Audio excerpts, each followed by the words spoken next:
तस् भगवतो अरहतो सम्मा सम्बुद्धस्स। नमो तस् भगवतो अरहतो सम्मा सम्बुद्धस्स। नमो तस् भगवतो अरहतो सम्मा सम्बुद्धस्स। साधु साधु। गुरु भंते जी को नमन करेंगे। साधु साधु साधु। श्रद्धावान उपासक उपासिकगण, भगवान बुद्ध जी कहते हैं, चत्तारों में भिक्खवे पुग्गला संतो संविज्जबाना लोकस्मि। भिक्षुओं, चार तरह के लोग इस संसार में विद्यमान हैं। मनुष्य लोक में है या फिर संसार में चार तरह के लोग विद्यमान हैं। कतमे चत्तारो, ये कौन से चार लोग हैं? भगवान कहते हैं, इद भिक्खवे एकच्चो पुग्गलो लाभी होती अज्जतम चेतो समतस्स। क्या कहते हैं भगवान? यहाँ कोई व्यक्ति आध्यात्मिक चित्त समाधि जो है, समत की साधना जो कहते हैं, यानी ध्यान साधना करते हुए समत को पाने वाली साधना से युक्त हो जाता है। ठीक है, यानी जैसे ध्यान करते हैं तो प्रथम ध्यान, द्वितीय ध्यान, तृतीय ध्यान और चतुर्थ ध्यान, ये जो ध्यान है इनको प्राप्त कर लेता है। परंतु कहते हैं न लाभी अधिपज्ञा धम्म विपස්සनाय। परंतु ये जो प्रज्ञा के विषय में, चिंतनमय प्रज्ञा जो है, इस प्रज्ञा के विषय में जो ध्यान है, कौन सा? जो विपश्यना कहलाता है। विपස්සना जो कहते हैं ना, चार प्रकार की विपස්සनाएं, ये चार प्रकार की विपස්සनाओं को प्राप्त नहीं करता। ठीक है, तो ध्यान में प्रथम ध्यान, द्वितीय ध्यान, तृतीय ध्यान ये है, परंतु विपश्यना का प्रज्ञा विषयक, धर्म विषयक विपස්සना इसे प्राप्त नहीं कर पाता। ये पहला व्यक्ति है जो इस लोक में देखा जाता है। तो कैसे कोई समथ ध्यान को प्राप्त करता है? तो भगवान बुद्ध जी कहते हैं कि जो जो ध्यान की साधनाएं चित्त को एकाग्र करने का काम करती है, जैसे मैत्री की साधना हो गई, जैसे अशुभ की साधना हो गई, जैसे जो भिन्न भिन्न प्रकार के कसिन हो गए, ये क्या करते हैं? बुद्धानुसति, धम्मानुसति, संघानुसति, चागानुसति, देवतानुसति है। यह मन को एकाग्र करने का काम करते हैं, चित्त में प्रमोद जगाते हैं, प्रीति जगाते हैं और समाधि सुख को देते हैं।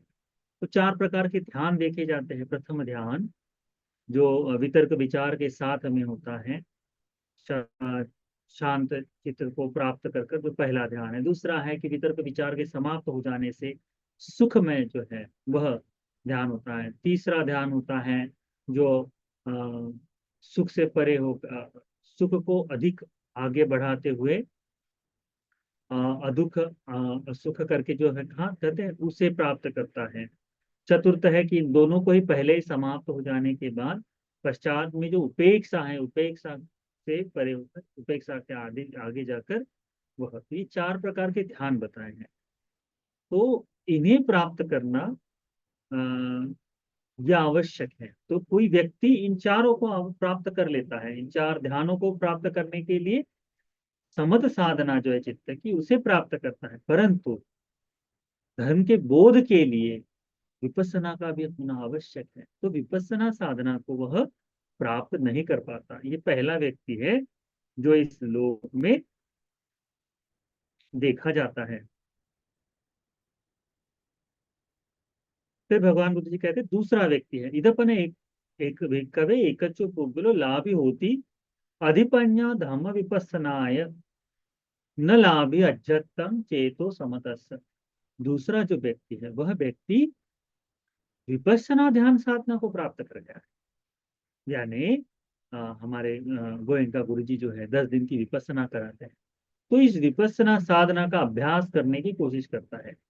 गुरु जी के अलावा भी यदि कोई विपස්සना साधना का अभ्यास कर रहा है, तो अनेक भिक्षु लोग हैं, अनेक विपස්සना के केंद्र है जहाँ पर अ, विपස්සना ध्यान साधना का अभ्यास होता है। तो सतिपट्ठान सूत्र के अनुसार जो विपස්සना है इसका अभ्यास, तो कोई व्यक्ति इस अधिपन्या को प्राप्त कराने वाली अधिपन्या जो है, धर्म प्रज्ञा विषय धर्म जो है, इनसे विपස්සना को तो प्राप्त कर लेता है, परंतु उसमें चित्त की एकाग्रता नहीं होती।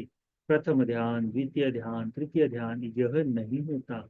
यह दूसरा व्यक्ति है करके भगवान बताते हैं। फिर तीसरा व्यक्ति भगवान बुद्ध जी कहते हैं, क्या बताते हैं भगवान बुद्ध जी? इदपन भिक्खवे एकच्चो पुद्गलो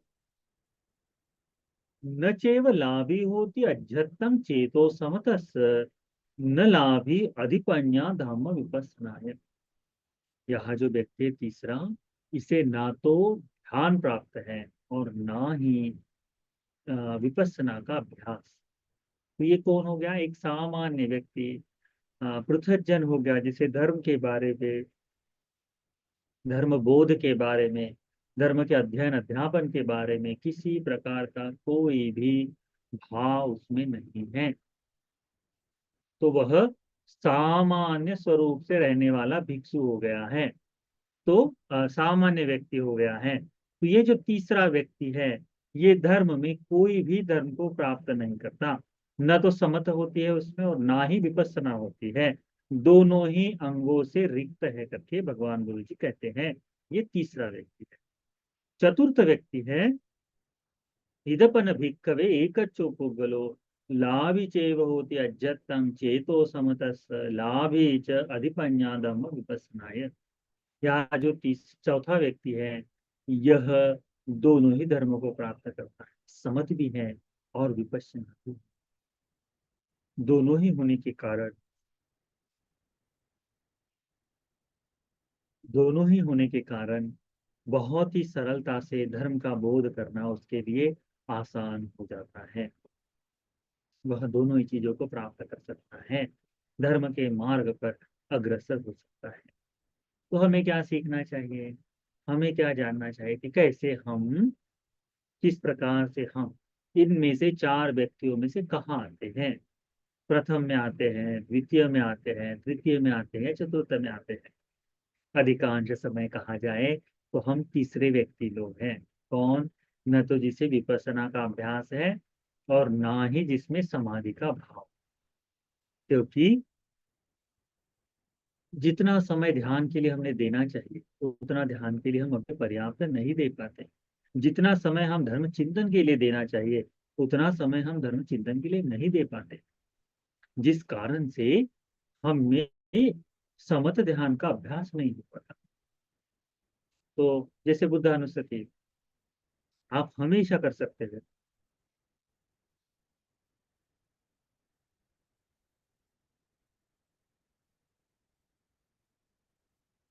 बुद्ध अनुස්සति का ध्यान जो है, वो निरंतर हमेशा हर जगह पर आप कर सकते हैं, परंतु हमारी रुचि ये जो वैश्विक चीजें है, जो सांसारिक बंधन है, इनमें अधिक बंधी हुई, जिस कारण से चित्त की एकाग्रता का जो भाव जागना चाहिए वो नहीं जाग पाता। तो क्या होता है? हम समझ का अभ्यास भी नहीं कर पाते। मैत्री का चित्त जगाने के बारे में सोचते हैं, तो मैत्री के चित्त के लिए जो चीजें आवश्यक हैं वो पूर्ण नहीं हो पाते।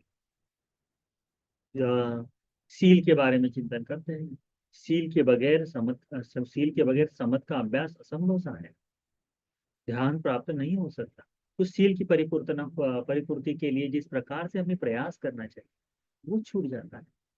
तो हम लोग तीसरे व्यक्ति में आ सकते हैं। विपश्यना का अभ्यास करते समय भी हमने अधिकांश समय हम बैठे हैं, परंतु उसका ध्यान कितना आगे बढ़ रहा है, किस तरह से चिंतन आगे बढ़ रहा है, ये भी बड़ा मुश्किल कार्य हो जाता है। इसीलिए तीसरा हम कह सकते हैं। परंतु पहला व्यक्ति भी हम बन सकते हैं जिसे समाधि अभ्यास है, विपස්සना है। दूसरा व्यक्ति बन सकते हैं जिसे विपස්සना अभ्यास में है, समाधि का अभ्यास नहीं। चौथा व्यक्ति भी बन सकते हैं कि जिसे समाधि भी है और विपස්සना भी। तो उपासक को भगवान कहते हैं, इमेको भिक्खवे चत्तारो पुग्गला संतो संविजमाना लोकस्मि। इस लोक में ये 4 व्यक्ति पाए जाते हैं जो इन 4 प्रकार से समाधियों का अभ्यास करते हैं। तो इस सूत्र का नाम है पठम समाधि सूत्र। क्या नाम है इस सूत्र का? पठम समाधि सूत्र। इस समाधि सूत्र के बारे में ध्यान में रखो, ठीक है।